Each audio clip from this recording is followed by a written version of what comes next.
Merci de rester fidèle à RFM, la radio Futur Média. 12h dans le studio Eva Maï, c'est l'heure du journal.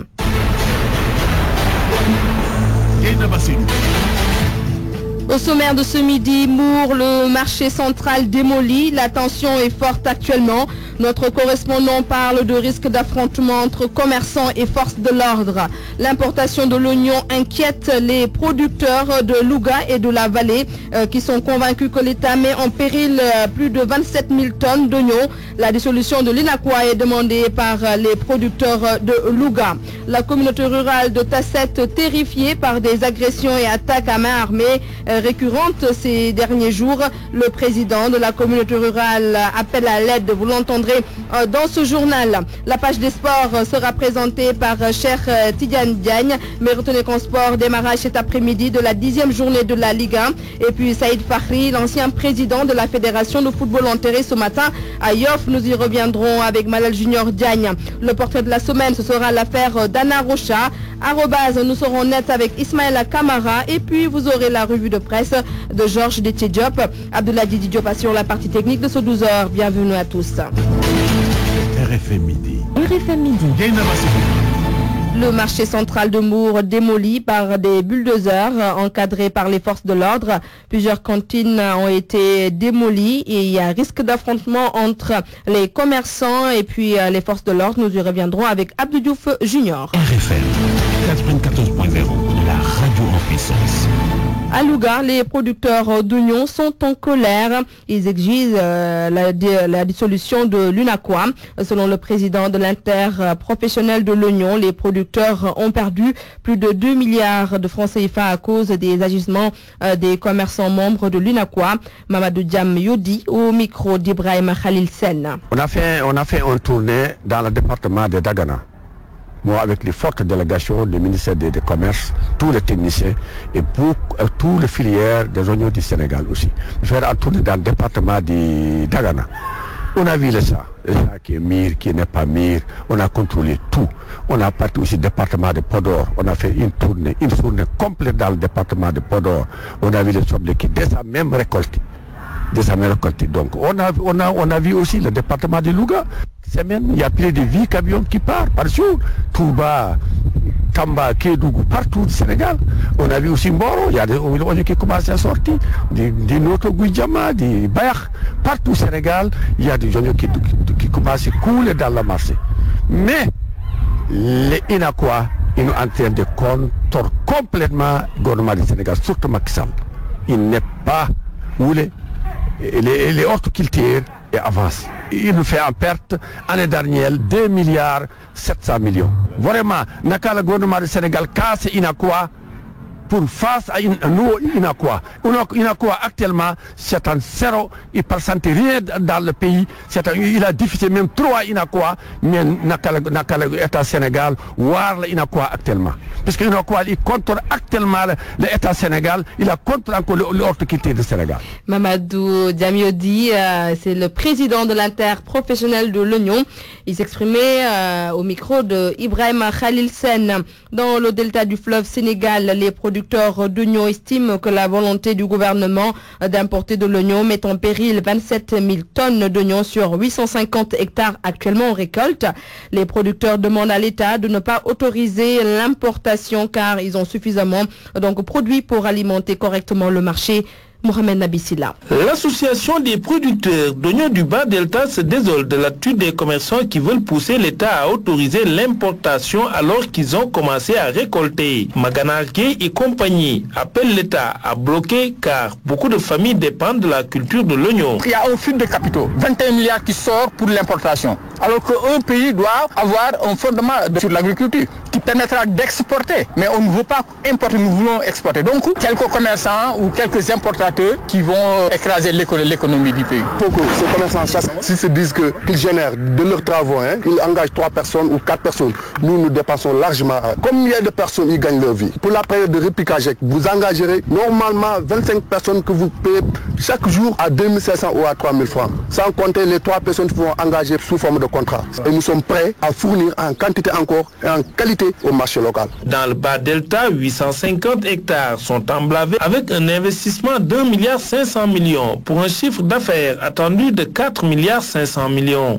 RFM Saint-Louis, Mohamed Nabissila. Nabissila, pendant ce temps, Podor opte pour une agriculture sans pesticides et autres engrais chimiques. Les producteurs du Nord sont tombés sous le charme de cette méthode qui est en expérimentation dans la zone. Ils s'engagent à la vulgariser pour une meilleure santé des populations. Podor, Seydi Gangué.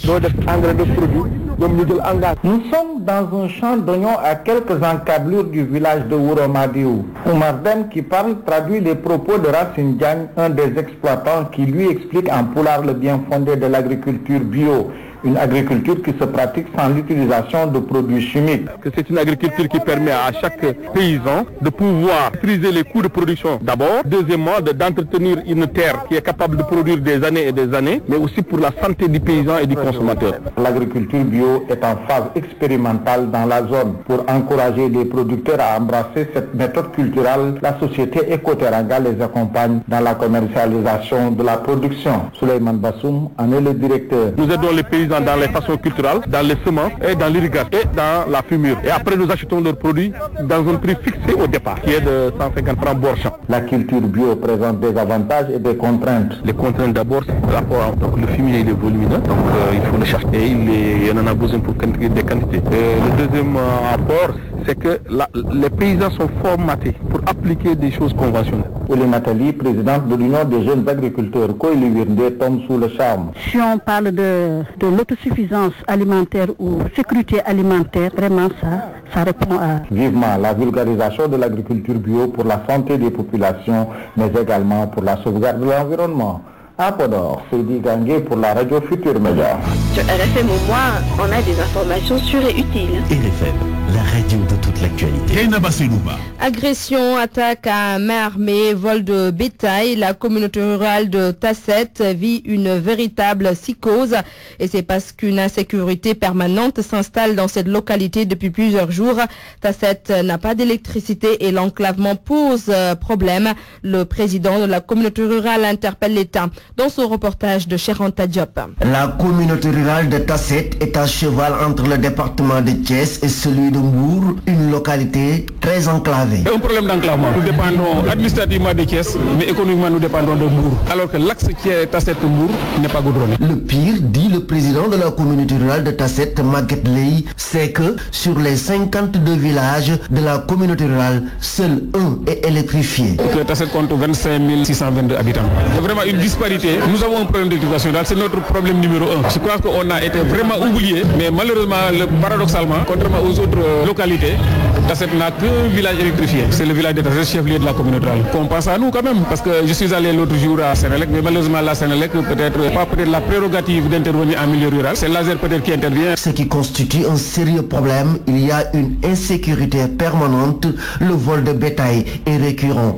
D'ailleurs récemment ils ont démantelé une bande de voleurs de bétail. Ça fait pas une semaine. On a appréhendé beaucoup de voleurs au niveau de Tasset même, au niveau du village même de Tasset. Et je remercie quand même les hommes qui sont le chef de poste de Noto, Cham et ses collaborateurs, parce que l'essentiel de leur tournée s'effectue au niveau de la communauté rurale de Tasset. Les malfaiteurs installent une véritable psychose dans certains villages. Selon le président de la communauté rurale, les populations sont laissées à elles-mêmes. Tasset est la communauté rurale la plus mal éclairée. RFM Thiès, Cheikh Anta Diop. Le site de Lac Rose négligé par les autorités, c'est le point de vue des acteurs du tourisme qui constatent que rien ne marche 2 mois après l'ouverture de la saison touristique.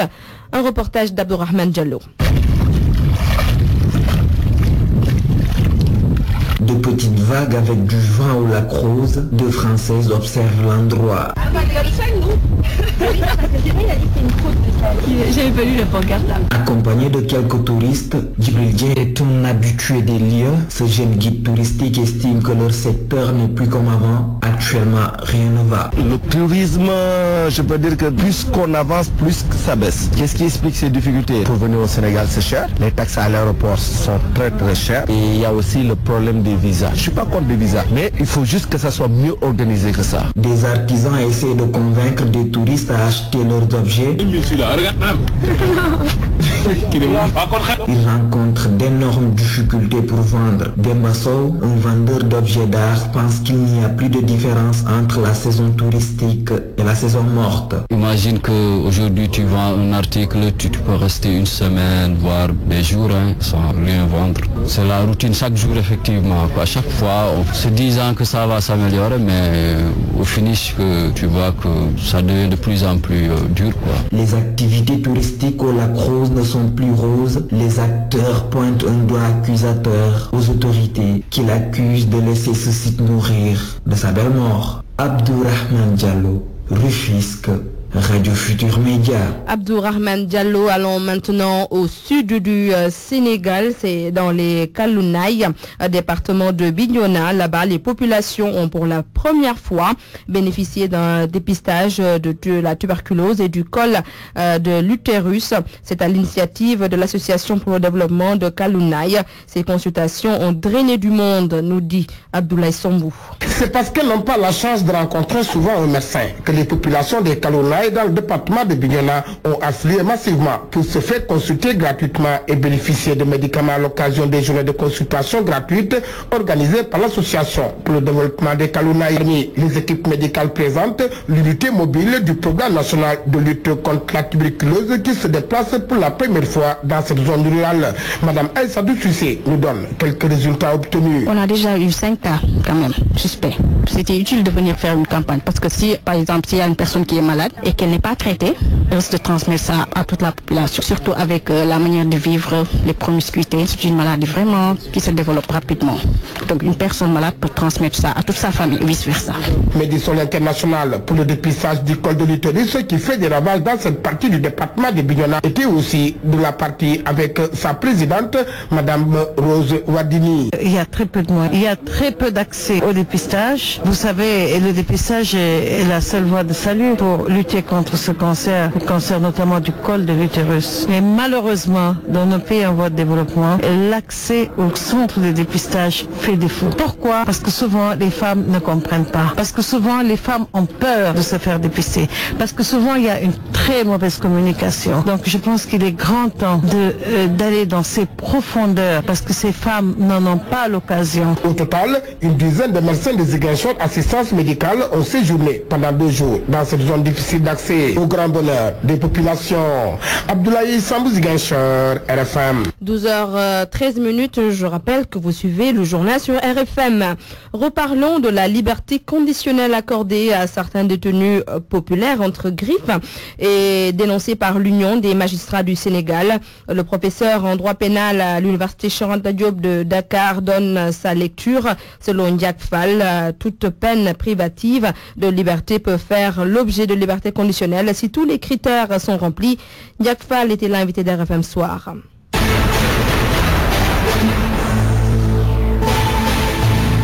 Libération conditionnelle. Toute personne condamnée doit passer son séjour carcéral, comme il est dit dans la loi. Maintenant, concernant cette liberté conditionnelle, c'est une loi qui s'applique à tous les délits sans exception. Maintenant, c'est vrai, le temps de l'opinion, ce n'est pas le temps de la justice. Et assez souvent, l'opinion confond la grâce présidentielle et la liberté conditionnelle. Libération conditionnelle avec grâce. Juste noter que plus de 800 détenus ont bénéficié donc de la liberté conditionnelle ces derniers jours. Les jeunes de Passy à l'assaut de la mairie parce qu'ils ne sont pas du tout satisfaits du développement de leur ville. Ils dénoncent le manque d'infrastructures et d'équipements de leur cité et pour corriger tout cela, ces jeunes ont mis sur pied une coalition. Alocénou Diagne. Ils sont très remontés contre les autorités municipales de Passy. Pour ces jeunes, le niveau de développement de la ville est très en deçà. Passy manque de beaucoup d'infrastructures pour leur permettre de s'y épanouir. Et ils décident alors de monter au créneau, mais c'est pour s'aligner dans la course qui mène à la mairie de la ville. La jeunesse surtout l'occupation que la mairie doit apporter à la jeunesse. Du point de vue sportif, aujourd'hui, depuis presque 5 ou 6 ans, la municipalité ne répond plus concernant la coupe. Les écoles, nous n'avons pas non seulement les tables BAM, une seule table à presque 5 élèves ou 6 élèves. Vous croyez avec cette manière de faire là, les élèves peuvent réussir. La gestion municipale concernant le volet économique, c'est-à-dire le marché. On gagne énormément d'argent, mais en revanche, on ne voit pas ce que ça apporte. L'objectif de Baïnias et de ses camarades est de redonner à ce grand centre commercial du bassin arachidier tout son lustre d'antan. Nous voulons vraiment assainir ce milieu pour au moins que l'argent que les patients contribuent, ça permet à leur, à l'évolution de patients. Déjà, une coalition locale est en gestation pour leur permettre d'y parvenir. Même s'ils sont pour l'essentiel des membres de l'APR, des partis de Benno Bokoyaka et la société civile, ils sont déterminés à mener leur combat pour qu'au soir du 29 juin, l'alternance générationnelle soit une réalité à Passy. Kaounak Al-Oussérou Diagne RFM. L'actualité internationale. En Guinée-Bissau, le président de la République de transition, Manuel Cherifo Niamadio, a de nouveau fixé la date des élections générales. Elles sont maintenant prévues pour le 13 avril prochain. Nous allons aller à Bissau retrouver Noah Mankali. Selon le décret numéro 5/2014 annoncé ce samedi, la décision fait suite à une consultation de toutes les forces vives de la nation, notamment les partis politiques, la société civile, les organismes religieux et la Commission nationale électorale indépendante. Dans le même décret, Manuel Cherif Niamadio a assuré que la nouvelle date du 13 avril va permettre de créer les conditions nécessaires pour la tenue des élections transparentes, crédibles et justes en Guinée-Bissau. Les conditions de base sont déjà créées, notamment le recensement biométrique qui a atteint 93% des électeurs inscrits, a défendu dans le décret présidentiel Manuel Cherif Niamadio, président de la République. C'est la troisième fois que les élections générales, législatives et présidentielles sont reportées en Guinée-Bissau depuis le coup d'état militaire du 12 avril 2012 qui a renversé le régime de Carlos Gomes Jr. La première date a été fixée pour le 24 novembre 2013, la seconde au 16 mars 2014 et enfin cette troisième au 13 avril de l'année en cours. On rappelle qu'à l'exception de la principale force politique du pays, le Parti africain pour l'indépendance de la Guinée et du Cap-Vert PAGC, qui à travers son nouveau président Domingos Simões Pereira, ex-secrétaire exécutif de la communauté des pays de langue portugaise, avait proposé la date du 4 mai. Tous les autres partis politiques, y compris la société civile, avaient défendu la date du 13 avril 2014. Nouaman Kalibissau, RFM.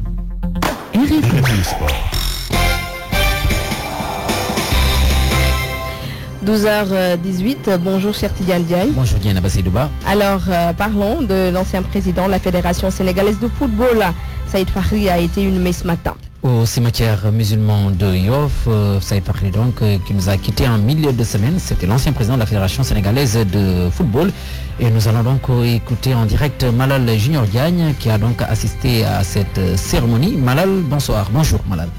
Bonjour, cher Kylian. Alors, Malal, vous avez assisté, disons, à l'enterrement de l'ancien président de la Fédération sénégalaise de football.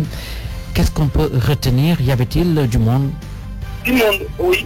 Du ministre des Sports, en passant par le grand Serigne de Dakar jusqu'au président de l'Assemblée nationale, sans oublier les responsables de l'ordre national du Sénégal, les membres de la fédération, les membres du tissu économique du Sénégal. Tout au beau monde était présent à l'hôpital principal pour rendre un dernier hommage à Saïd Fakhri.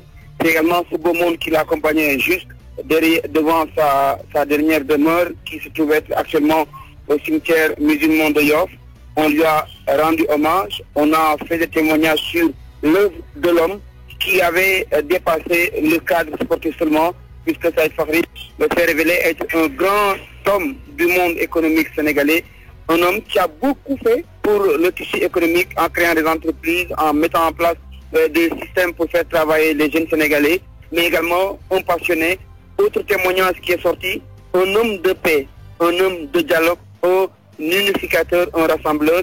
En somme, les témoignages qui ont suivi de tous bords tout au long des cérémonies qui ont eu lieu à l'hôpital principal, mais également au cimetière musulman de Yoff, où repose Saïd Fakhri, désormais chef d'antenne. Malal Junior Diagne, merci. Voilà. Oui, Diana. À suivre juste après la page des sports, le portrait de Saïd Fakhri, ce sera avec Anna Rocha. Oui. C'est bien cela. Alors, football, on entame cet après-midi la 10e journée de la Ligue 1. AS Pékin, co-leader avec Port, accueille à Alassane Djigo le stade de Mour. À Mour, stade de Caroline Faye de Touré-Kunda, 4e au classement, affronte la Lumière de Saint-Louis, premier non relégable. À Dembo Diop cet après-midi, Duc croise l'Olympique d'Angor. Dimanche, on se match au programme la Ligue 1 à Kolda. Le Casa Sport de Ziguinchor y accueille l'Union sportive de Wakam. Suite F1, lundi, Port Suneor, Yego Nyaritali. Yego, pour rappel donc, est la lanterne rouge. Et puis Yambar Giraffe pour le choc de la 10e journée de la Ligue 1 chez nous, Dianaba. Alors la Ligue 2 enchaîne également avec sa 7e journée. Ce samedi, pour le compte de la poule A, Amboro, le leader Etix, accueille l'équipe de l'Union sportive de Gorée à Yoff. La Renaissance sportive de Yoff fera face à l'équipe de Guédiawaye Football Club à Dembo toujours cet après-midi. Dakar Sacré-Cœur Caoral pour le compte de la poule B cette fois-ci. Ce samedi à Dara. Dara joue contre l'équipe de Niambour. Assure accueil à Richardton. Barguette de Kébémer dimanche, Sneps Saloum. Et puis mardi, la rencontre Renaissance de Dakar, leader de la poule B, contre l'équipe de Narguet. Et puis AS Douane va affronter l'équipe de Tenguet FC. Alors nous restons avec le football, mais cette fois-ci Chartidiane à l'étranger. On démarre avec la Ligue 1 française qui en est à sa 26e journée. Il faut rappeler cette victoire hier de l'AS Monaco, 3-2. Une victoire qui lui permet en tout cas d'être à 2 points du leader, le Paris Saint-Germain. Le Paris Saint-Germain qui va jouer dimanche sur la pelouse de Toulouse. Mais aujourd'hui, donc ce samedi, l'Olympique de Marseille accueille Lorient, Bastia, Saint-Etienne, Bordeaux et Jean-Tonon-Gaillard, Guingamp, Nice, Montpellier, Ajaccio, Valenciennes, Sochaux. On va enchaîner avec le championnat anglais qui en est à sa 27e journée. Ce samedi, Chelsea, qui est leader, va affronter l'équipe d'Everton. La suite à partir de 15h, Arsenal, Sunderland, Cardiff City, Hull City, Manchester City, Stoke City, West Bromwich, Fulham, West Ham, Southampton. Crystal Palace va accueillir l'équipe de Manchester United. La suite des rencontres de dimanche, Liverpool, Swansea, Newcastle, Aston Villa et puis Norwich, Tottenham. On enchaîne avec le championnat espagnol qui en est lui à sa 25e journée. Retenez que l'équipe du FC Barcelone se déplace sur la pelouse de la Real Sociedad. Et puis pour ce qui est donc des autres rencontres, retenez que l'équipe du Real de Madrid, donc le Real de Madrid, va jouer donc ce samedi toujours contre l'équipe de Elche. Et puis pour le championnat donc anglais, et c'est pour le championnat espagnol, donc on a déjà fini, donc on parle du championnat italien qui en est à sa 25e journée. Les rencontres au programme ce samedi. Il n'y a qu'une seule d'ailleurs, c'est AS Roma donc qui se déplace sur la pelouse de Bologne. Les autres rencontres sont prévues ce dimanche. Il faut retenir le déplacement du Milan AC sur la pelouse de la Sampdoria de Gênes et puis le leader, la Juventus de Turin, qui va accueillir Torino. Et nous allons enchaîner avec le championnat allemand qui en est à sa 22e journée. Ce samedi, les rencontres au programme, Stuttgart fera face à l'équipe de Hertha Berlin. Borussia Mönchengladbach fera face à l'équipe de Hoffenheim. Nuremberg accueille Brunswick. Fribourg-Osbourg, Hambourg, Dortmund. Et puis dimanche, retenez que le leader, le Bayern de Munich, se déplace sur la pelouse de Hanovre. Et puis il y en a rappelé que les suites des rencontres de basketball, que ce soit aussi bien chez les messieurs que chez les dames, c'est prévu ce samedi et ce dimanche. Et nous aurons le temps d'y revenir beaucoup plus amplement. Ce sera dans nos toutes prochaines éditions. Et merci, cher Tidiane Diagne. Le portrait de la semaine, Anna Rocha nous parle de l'ancien président de la Fédération sénégalaise de football, Saïd Fakhri. Souvenez-vous cette fameuse publicité de savon qui date des années 80-90. C'est à cette époque que le patron de savonnerie africaine Fakhri, SAF Industrie, intègre le milieu du football. Saïd Fakhri parraine alors des rencontres du championnat sénégalais de Ligue 1. Féru du ballon rond, d'année en année, le plus sénégalais des Libanais de sa génération impose sa personne. En 2003, il préside aux destinées du foot sénégalais. Plusieurs fois membre de la Fédération sénégalaise, il en devient donc le président. Après une mémorable prestation des Lions à la CAN et à la Coupe du Monde 2002, sa mission était de qualifier le Sénégal à sa seconde Coupe du Monde consécutive. Saïd Fakhri bute face aux éperviers du Togo, à Dakar. Un match nul fatal. Son départ de la Fédération ne tarde pas à être annoncé après 2 saisons pleines. L'homme est parti, ses actions demeurent. Mbaye Diouf Dia, président du Touré Kunda, vice-président de la Fédération sénégalaise de foot. Il a énormément fait, non seulement pour son propre pays, d'abord un capitaine d'industrie, mais il a mis également toute l'industrie au service du sport. Je crois qu'au niveau de ces actes particuliers de la Fédération sénégalaise, nous ne pouvons que nous saluer, que son exemple serve aux autres pour qu'ils puissent faire investir. Nous qui sommes jeunes, nous l'avons connu à travers la publicité des savonneries Fakri. Il a donc énormément contribué, non seulement pour son pays, on le dit souvent dans le Saint-Coran, celui qui aura fait du bien pour son pays sera accueilli dans son sein. À l'annonce de son décès mercredi soir, Abdoulaye Sarr, ancien entraîneur de l'équipe nationale, est resté bouche bée. Là, j'ai pas les mots, parce que c'est une personne avec qui j'ai cheminé, qui était vraiment sur le plan humain, un homme de grande qualité de cœur. Je pense que c'est une grande perte pour nous, surtout sportifs, mais c'est une grande perte pour le Sénégal. Revenir à Dieu et souhaiter qu'il l'accueille en son paradis. La peine sera encore plus immense ce samedi. La levée du corps de l'ex-vice-président du conseil de surveillance de l'Olympique de Marseille, propriétaire de l'AS Cannes Football, est prévue ce jour à 10h. 77 ans, la route s'arrête là, au cimetière musulman de Yoff. Anna Rocha, merci. Soyons nets maintenant. @Ismaël Camara. Bienvenue à ce numéro 46 d'Arobase, votre rubrique consacrée à l'actualité du web, des IT et de l'économie numérique. L'accès à l'Internet sera bientôt gratuit dans certaines écoles du Sénégal. Un accord a été signé dans ce sens entre la Sonatel et le ministère de l'Éducation nationale. Cette démocratisation de l'Internet dans les établissements publics ouvre l'ère de l'enseignement numérique. Reportage Isidore Alexandre Sen. Cet accord cadre doit permettre à des établissements primaires, moyens et secondaires à accéder à l'informatique sans bourse déliée. Alun Ndiaye, directeur général de la Sonatel, énumère les axes du partenariat. Cette initiative permet l'amélioration de la qualité pédagogique par les TIC, l'amélioration de la gouvernance du secteur de l'éducation par les TIC et puis globalement l'amélioration de l'environnement de la vie scolaire. L'amélioration de l'environnement scolaire, c'est également le souci du gouvernement sénégalais, selon Serigne Baïtia, ministre de tutelle. Assurer aux élèves et des écoles élémentaires, des collèges et des lycées un accès gratuit à Internet. La Sonatel, dans sa responsabilité sociale et citoyenne d'entreprise, apporte une contribution significative. Un acte fort vient d'être posé. Du côté des élèves et parents, ils appellent à un bon usage de cet outil. Moustapha Thiam et Jim Momar Sissé sont respectivement représentants des établissements scolaires et présidents de la Fédération des parents d'élèves du Sénégal. Faire en sorte que le partenariat continue vers d'autres domaines pour qu'il ait plus envie de s'investir dans l'école sénégalaise. Faire en sorte que les enfants évitent la déviance à travers l'Internet. Selon le directeur général de la société de téléphonie, cet outil sera accompagné d'un autre domaine et d'un site d'hébergement pour chaque établissement. Le phénomène prend de l'ampleur. Des personnes s'adonnent à cœur joie dans les forums des sites d'information pour proférer des injures à l'encontre de certaines personnes, ce qui peut porter atteinte à leur image et leur dignité. À ce propos, le comité des données personnelles CDP a rencontré les éditeurs de la presse en ligne pour arrondir les angles. Les propos des uns et des autres dans ce mini-dossier d'Ousmane Gueye. Des commentaires injurieux, on en trouve presque sur tous les sites internet au Sénégal. La toile est ainsi devenue une grande arène de règlement de compte. À l'association des professionnels de la presse en ligne, on est très préoccupé. Ibrahima Lissa Faye, président de l'APEL. L'APEL ne peut être contre cela. Nous avons pris un certain nombre de dispositions. Et ce que nous voulons, c'est un accompagnement des institutions de l'État, comme nous avons eu à le faire avec la Commission des données personnelles. La Commission des données personnelles qui s'est déjà saisie de la question, des dispositions ont été prises. Une assurance d'Ibrahima Lo, il dirige la CDP. La CDP compte faire des choses très claires, c'est-à-dire sensibiliser les internautes sur cette question, accompagner les éditeurs de presse pour y mettre fin, en mettant en place des applications qui permettent de filtrer les appels, mais aussi en les aidant avec l'État, avec l'appui de l'État, à les modérer, tout simplement. Ce ne sont pas que les commentaires qui posent problème, la prolifération des sites web également.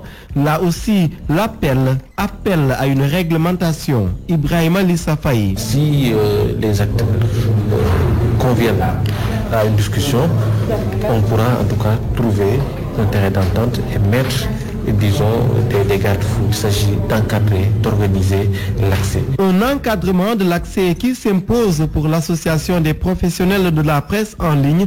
c'est l'image même des sites internet qui est en jeu. En plus bref, Facebook frappe fort. Ces réseaux sociaux viennent de racheter WhatsApp. Celle-ci est l'une des messageries les plus populaires sur smartphone. Elle compte 450 millions d'utilisateurs mensuels. Le coût de ce rachat s'élève à 720 milliards de nos francs. C'en est fini pour Arobase. Retrouvez-nous sur Facebook, RFM Dakar. Présentation Ismaïla Kamara. Technique Seydina Si, Marie-Justine Diogo. Rendez-vous samedi prochain. D'ici là, soyez nets. Devant une toux persistante de plus de 2 semaines, rendez-vous vite à la structure de santé la plus proche pour consulter et dépistage de la tuberculose. Le programme national de lutte contre la tuberculose PNT vous livre ce message. Georges de Tidjop. Voilà quelqu'un qui complique la situation à Karim Wade dans l'affaire de la traque des biens supposés mal acquis. Koumba Diagne débarque des États-Unis et met les pieds dans le plat. Selon Libération, Koumba Diagne balance Pape Pouye et Bibo Bourgi et révèle le montage financier de Dapor. Elle a été confrontée hier à Pape Pouye par la commission d'instruction de la Cour de répression de l'enrichissement illicite.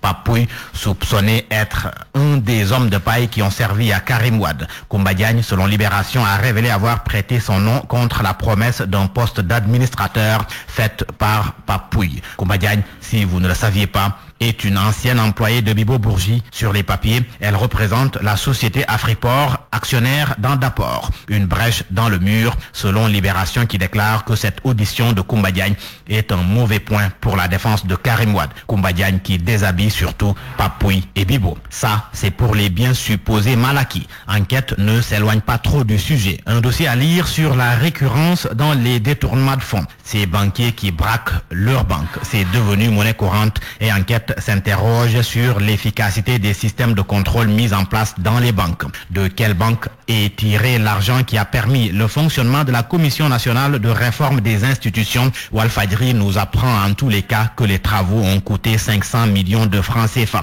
C'est Mamadou Lamine Loum qui le dit. L'ancien Premier ministre réagit aux attaques contre le rapport de la CNRI. Loum et compagnie ne sont nullement ébranlés. Fait notoire, Mamadou Lamine Loum précise que personne n'a signé la charte de bonne gouvernance des assises nationales avec des réserves. Allez savoir à qui cette précision est destinée. Aux politiques certainement. Les politiques divisés sur la réforme du code électoral. Ça coince et la presse du jour le fait savoir. Selon le Populaire, l'opposition boycotte parce que flairant un coup fourré de la majorité. L'Observateur embouche la trompette. L'opposition, selon mon confrère, boude les travaux de la revue du code électoral. Conséquence, une cadence zéro. C'est Sud Quotidien qu'il dit. La pomme de discorde, le mode de scrutin. Le scrutin pour les locales, c'est le 29 juin prochain. Et Macky Sall met Youssou N'Dour en selle. Seulement, le Médinois est investi à la mairie de Gueule-Tapée. C'est le quotidien qui donne l'information. Un Médinois donc à Fass Koloban.